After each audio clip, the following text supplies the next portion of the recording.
आदाब, सत श्री अकाल। आज की वीडियो थोड़ा इंडो पाकिस्तान का लूरा कुश्ती का पर बात करेंगे। लेकिन पहले आपको बता दूं, शायद आज मेरा 3000 का जो टारगेट है वो कंप्लीट हो जाएगा और जो सब्सक्राइबर जो है 625 पर है। अभी अगली जो टारगेट है वो 1000 है। नेक्स्ट पड़ाव 1000 है। चलिए लूरा कुश्ती का पर बात करते हैं। उससे पहले थोड़ा सा इन्फॉर्मेशन दे देता हूँ मैं, क्योंकि ये from the education point of view DCG director general civil aviation उन्होंने कल एक सर्कुलर निकाला।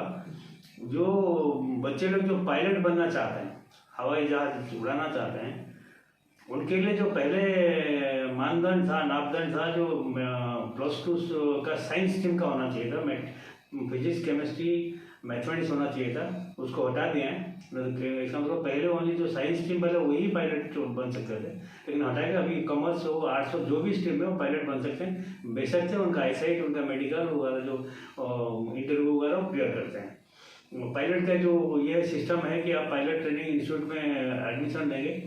एक छोटा एयरक्राफ्ट में एक ट्रेनर रहेगा, ट्रेनर एयरक्राफ्ट रहता है, आपका इंस्ट्रक्टर रहेगा, वो आपको फ्लाइंग सिखाएगा। और फ्लाइंग का कोर्स कुछ आवर, इतना आवर फ्लाइंग एक्सपीरियंस होने के बाद आपको एक PPL मिलता है। PPL में पर्सनल जो लाइसेंस कहते हैं, पर्सनल पायलट लाइसेंस, वो मिलता है। उसमें आप अपनी मतलब छोटा मोटा एयरक्राफ्ट चला सकते हैं। फिर पर्टिकुलरली कुछ आवर्स का उसमें आप अभ्यास होने के बाद, एक्सपीरियंस होने के बाद, फिर जाके आप CPL का लिए अप्लाई कर सकते हैं। CPL होता है कमर्शियल पायलट लाइसेंस। CPL मिलने के बाद ही जाके आप जो पैसेंजर लाइनर्स हो, ट्रांसपोर्ट फ्लाइट्स हो, ये आप हैंडल कर सकते हैं।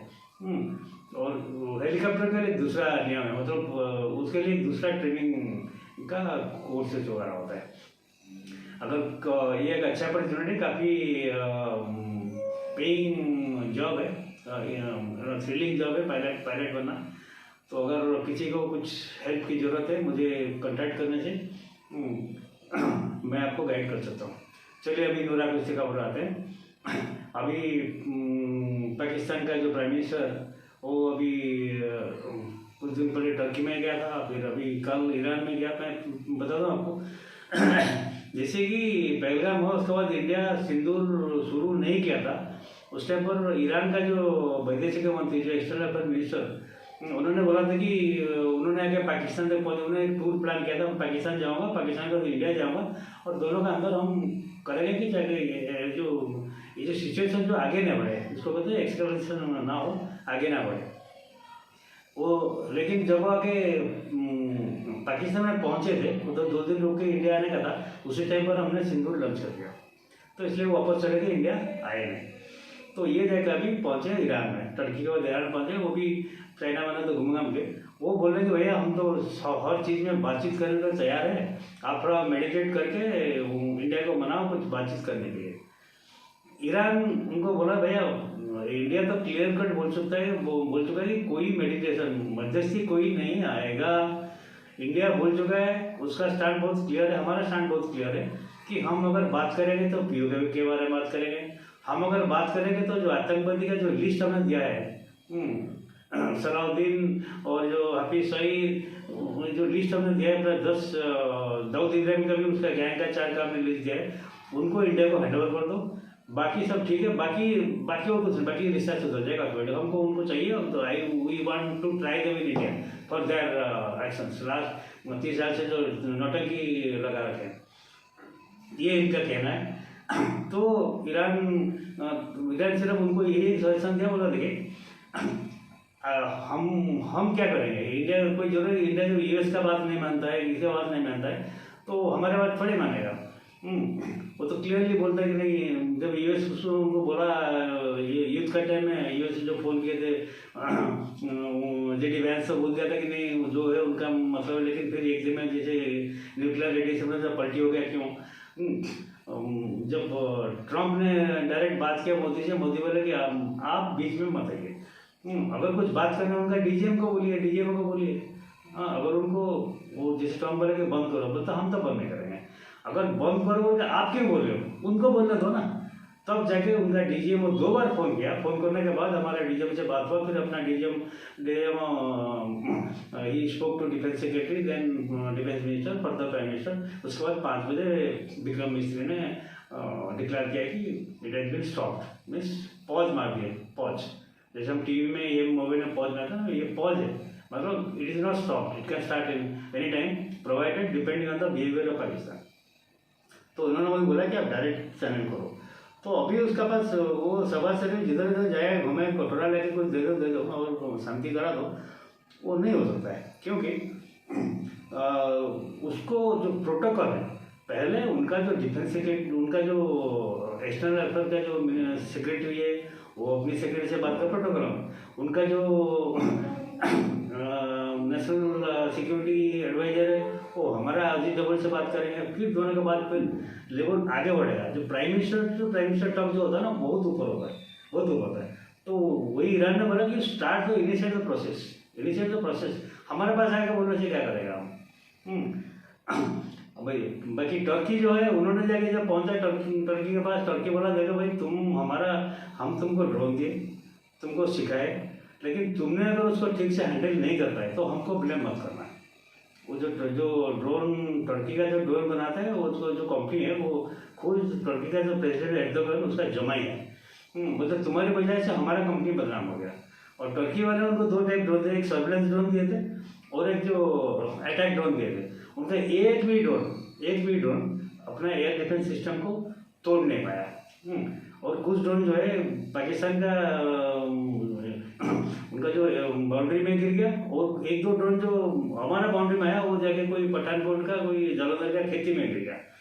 और इंडिया का ना कुछ जो वो गिर गया। फिर एक पाकिस्तान जो चाइना वाला ड्रोन दिए थे वो भी फुसका हो गया। चाइना वाले जो मिसाइल दिए थे PL-17 मिसाइल, वो भी इन्होंने पाकिस्तान का बाउंड्री में मार गिरा, लेकिन एक मिसाइल निकल के आएगा तो वो भी हिसार में एक खेती में गिर गया। तो उसको DRDO वाला जाके ट्रॉली लगा के, वो जो ड्रोन का इतना बड़ा ड्रोन था, 25-30 पीस का ड्रोन था, उसको उठा के लेके लेबोरेटरी में टेस्ट करें कैसे बनता है, क्या सिस्टम तोड़ते हैं। और बाकी जो टर्की वाला जो ड्रोन है, कुछ जो ड्रोन अपने खेती में गिरा था, उसको भी लेके टेस्ट करने के लिए। तो उन्होंने टर्की बोला ये भी चाइना ही बोलता है, तुम तो हमारा सिस्टम का मजाक उड़ा दिया।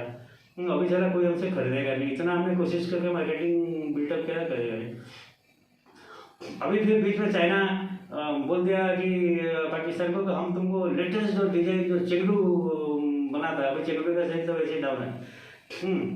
उनका 2 कंपनी है, एक चेगडू और एक सिंग कुछ है। एक J35 बनाते हैं, एक J37 बनाता है, मतलब प्रोटोटाइप है। उन्होंने J37 हमको तुमको दे देंगे 50% कॉस्ट में। इसका मतलब चाइना ने एक लगाया था scheme, buy 1 get 1 free type लगाया था स्कीम, बाय 1 50% डिस्काउंट में। क्या इसका मतलब बाय 1 गेट 1 फ्री लगा दिया। तो लेकिन चाइना का इक्विपमेंट जो पहली बार ये इंडिया चाइना में टेस्ट हुआ, तो आज तक टेस्टेड नहीं है, वार टेस्टेड नहीं है। लेकिन हमारा एयर डिफेंस सिस्टम, हमारा अटैक सिस्टम, हमारा missile, it was tested also for the first time, but it has proved. तो अभी कल गुजरात में चला, परसों प्राइम मिनिस्टर से गुजरात में उन्होंने क्लियर कट बोला है, भैया रोटी आराम से रोटी वोटी खाओ रहो, ये लफड़ाबाजी क्यों करते हो। अगर करोगे रोटी तुमको पसंद नहीं आएगा तो हमारे पास गोली, हम तुमको गोली देंगे। उन्होंने और एक चीज़, मैंने कुछ दिन पहले एक वीडियो बनाया था इंडस वाटर ट्रीटी का, उन्होंने उसको रिवोक किया। उन्होंने बोला कि नहीं, हम उसको भी होल्ड करते हैं। क्यों होल्ड करते हैं? क्योंकि एक तो चीज़ है कि लास्ट 60 ईयर्स हमने जो पावर प्रोजेक्ट जो डैम वगैरह बनाया है, अगर डैम का क्लीनिंग रेगुलर नहीं करोगे तो मड ऑटोमेटिक जमेगी। नदी है ना, पहाड़ से आता है, मड जम जाता है, तो मड को क्लीन करना पड़ता है। मड को क्लीन करो, ड्रेजिंग करो, नहीं तो नीचे उनका जो गेट है, गेट खोलो, गेट खोल के मड या पानी छोड़ो। तो कुछ दिन पहले आपको मैंने ही बताया था, जो चेनाब जो डैम है उसमें हमने नीचे वाला 2-3 गेट खोला था, कुछ मड वगैरह छोड़ा, बंद कर दिया था, फिर गेट खोल के मड वगैरह छोड़ा था। उन्होंने बोला कि अब नाउ स्टार्ट क्लीनिंग, क्योंकि जैसे मड जमता है, जमने के बाद क्या होता है ना, आपका वाटर डैम का जो वाटर कैरिंग कैपेसिटी जो कम आता है, ये समझ इतना अपना कैपेसिटी है, लेकिन यहाँ तक अगर मड जम जाता है तो आपका प्रैक्टिकली वाटर लेवल इतना होता है। तो अभी बोला कि नहीं, वो यार वही वर्ड तो अपना प्लानिंग इंजीनियर वगैरह प्लान कर चुके हैं, हम टोटली अपना जितना डैम बना है सबका मड वगैरह साफ करेंगे। ये करें। और बाकी अगर उनका पाकिस्तान का ये ठीक रहा, लेकिन अगर कुत्ते के दूध जो कहता है ना 12 साल अगर बोतल में रुकोगे तो सुधरेगा कि नहीं पता नहीं, शायद उल्टा फिर से हो जाए। इसलिए बोले नहीं, अभी अब देखते हैं उसका धूम जो है ना सीधा है कि नहीं। हम देख लेंगे, अगर हमको पता चल जाएगा अगर सीधा है कि उल्टा है बता दें। एक्चुअली टेररिस्ट जो अटैक होता है ना, हमको पता चलता है जब इतना अपना माओवादी में इतना हमला करते हैं, माओवादी हमला करते हैं, अपने बहुत सीआरपीएफ जवान जो है शहीद होते हैं। हम लोग भी कभी माओवादी, लेकिन कभी भी हमने पाकिस्तान को कि चाइना को किसी को हमने माओवादी के लिए ब्लेम नहीं किया, क्योंकि वो पता चल, ये माओ का काम पता चला, ये आतंकवादी का काम पता चल जाता है। तो इसलिए बोला कि भाई अगर कुछ भी कोई आतंकवादी होता है उसके लिए माओवादी नहीं आतंकवादी काम होता है, तो हम पाकिस्तान को ब्लेम करें। हम देखते हैं उसका लंगोड़ है, टेल है, कितना दिन तक सीधा रहता है, उसके बाद हम उसको ऊपर डिसाइड करेंगे, बयान करेंगे। लेकिन फिर भी अजीत डोभाल ने जो एक बहुत अच्छी बात कही थी, उन्होंने बोला कि we are fighting a 2.5 front war, नहीं 2.5 फ्रंट वार। 2.5 फ्रंट को नहीं तो पाकिस्तान है, लेकिन हमको पता चलेगा पाकिस्तान कुछ नहीं, ये सब जो धमकी देता है हवा धमकी देता है, उसमें कोई प्रॉब्लम नहीं है। एक चाइना है, चाइना उसका एयरफोर्स बहुत तेज़ी से बढ़ा रहा है, और जो हाफ फ्रंट है वो एक्चुअली इंडिया का अंदर है। अब देखिए जैसे राहुल गांधी जो स्टेटमेंट देते हैं उसको पाकिस्तान टीवी में वो स्टेटमेंट चला रहे हैं, लगता है कि राहुल गांधी पाकिस्तान के लिए काम कर रहे हैं। और राहुल गांधी और कुछ कांग्रेस कुछ मूर्ख गधे, राहुल गांधी तो कुछ गधा है, मैं उसको गधा उसका साथ कुछ कोगी ऐसा होता है तो उसका मूर्ख की बात करते हैं। जो पाकिस्तान का फायदा में इतना करता है, एक्चुअली वही जो हाफ फ्रंट है। ये मैं यही नहीं बोल रहा कि कांग्रेस में सब लोग गधे हैं, राहुल गांधी तो गधा है ये, लेकिन कांग्रेस में बाकी लोग जो गधा नहीं है, अच्छे लोग हैं। देखो शशि थरूर जाके क्या कर रहा है तो ये में कल गोयना में था, गोयना का उसका लेक्चर में प्रेस कॉन्फ्रेंस सुना है, उसके बाद आज पनामा में, उसके बाद कोलंबिया जाएगा, ब्राजील जाएगा, आनंद शर्मा देखो, आपका मनीष तिवारी देखो, सलमान खुर्शीद देखो, ये लोग गधे नहीं है, लेकिन किस्मत इनका बुरा है कि गधा जो है गांधी का नाम लगा हुआ है, इसलिए वो एलओपी बन के बैठा है और अपना एक पार्टी का ये का बन और जिस दिन तक गधा रहेगा कांग्रेस में तब तक मोदी का कोई खतरा नहीं है, बीजेपी जीतता ही जाएगा। तो ये जो हाफ फ्रंट है गधा वाला फ्रंट है, एक चाइना, एक पाकिस्तान और एक गधा फ्रंट। हमारे भी बहुत व्हाट्सएप में बहुत सारे ग्रुप है, हमारे ग्रुप में भी बहुत गधे भरे हुए हैं गधे, चुन के भरे हुए हैं, पॉइंटेड भरे हुए गधे। ये वाला गधा वाला जो है हाफ फ्रंट है। अभी इंडिया का जो प्रिपेयर किया है उसका मैं बोला कि पाकिस्तान का लॉस क्या हुआ है, उसका असेसमेंट हो चुका है, 3.8 बिलियन का लॉस हुआ है। Individual assessment with the proofs and ये हो चुका है, उसके बारे में एक सेपरेट वीडियो बनाऊंगा, मैं आपको बोला था। उसके साथ जो इंडिया का डिफेंस प्रिपेयर्डनेस क्या है इसका बारे में बनाऊंगा, लेकिन थोड़ा हिंट देता हूँ। अजीत डोभाल अभी रशिया में है, अपना जो S-400 का हमने 3 बैटरी हमको मिला है और 2 बैटरी मिलना है, हमने पेमेंट कर चुके हैं, वो उसको एक्सपीडाइट करना है। उसके बाद Su-57 जो रशिया का जो सबसे advance 5th generation Stella aircraft है, उसका जो बेंगलोर एयर शो में जो डिस्प्ले हुआ था उसके बारे में बात करना है। और हमारा कुछ पायलट जाके ऑलरेडी Su-57 में ट्रेनिंग लेना शुरू कर चुके हैं, लेकिन ऑफिशियली डिक्लेयर नहीं हुआ, बट जब स्टार्टेड ट्रेनिंग अपना पायलट में जाकर ट्रेनिंग करना शुरू कर चुके हैं Su-57 में। उसका बारे में थोड़ा बातचीत होगा। और S-500 जो नेक्स्ट जनरेशन का जो एयर डिफेंस सिस्टम है उसको भी जॉइंट प्रोडक्शन इन इंडिया में उसका पर बातचीत होगा। और जो ब्रह्मोस को अपग्रेड करने के लिए जो रेंज अपग्रेड करने उसका पर बातचीत होगा, ये एक चीज़ है। और दूसरी बात है कि अपनी सबसे बड़ी प्रॉब्लम अपना एयरक्राफ्ट प्रोडक्शन में इंजन के लिए हम डिपेंडेंट है अमेरिका के ऊपर। और इस बीच में हमने 30 to 32 साल लगा हमको तो अपना खुद का इंजन कैवरी डेवलप करने के लिए।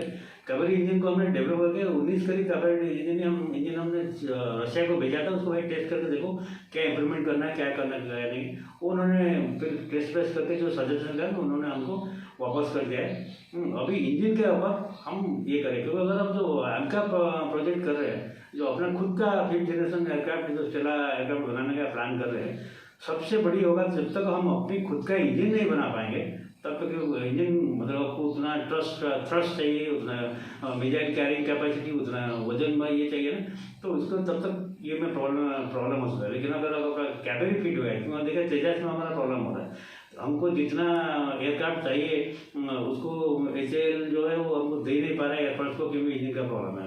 अमेरिका कभी इंजन देता है, कभी दबा देता है, पैसा लेने के बाद देता नहीं है। तो ये एक बहुत बड़ा प्रॉब्लम है, देखते हैं ये क्या होता है, और इसके बारे में हम थोड़ा और डिटेल में बात करेंगे, अगली वीडियो में बात करेंगे। और इतना कह के मैं मेरा वीडियो रखता हूँ। आज वैसे मेरा पिछला वीडियो में मेरा कैमरामैन पूजा एब्सेंट है, लेकिन आज पूरा कड़क टाइम पे आए और मुस्कुरा रहे प्रेजेंट है। और यहाँ पर मैं एक्चुअली पूजा मेरा कैमरामैन नहीं, मेरा यूट्यूब चैनल का पार्टनर है। मैं एक्चुअली उसको कैमरामैन बोलने से उसका भी विजन थोड़ा नीचे होता है। एक्चुअली वो मेरा साथ में है, मेरा यूट्यूब चैनल पार्टनर। और इसके साथ मैं आप लोग से विदा रहता हूँ। नमस्कार, वंदे मातरम, जय हिंद, भारत माता की जय।